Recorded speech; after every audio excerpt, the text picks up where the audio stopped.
на вдихання. Дишіть.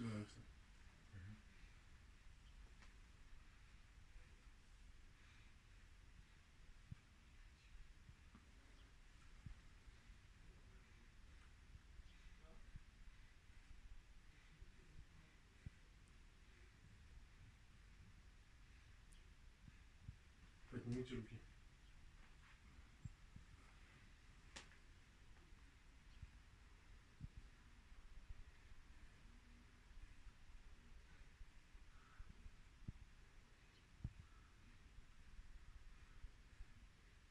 Повернитесь.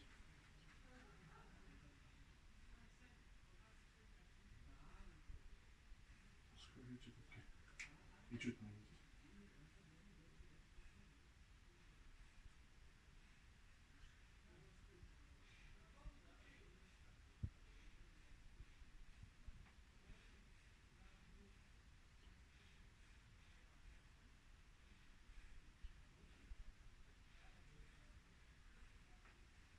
На всей поверхности грудной клетки наблюдается визикулярное дыхание, бронхиальное дыхание наблюдается в области районной ямки.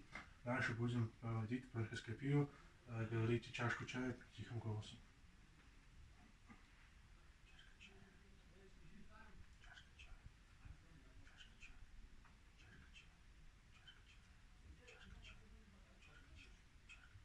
Поднимите руки и говорите чашку чая.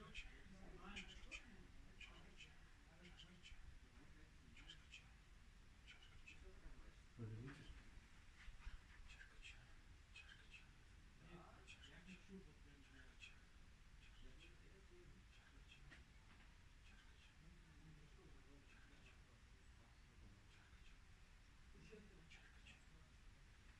Бронхоскопия не нарушена. Все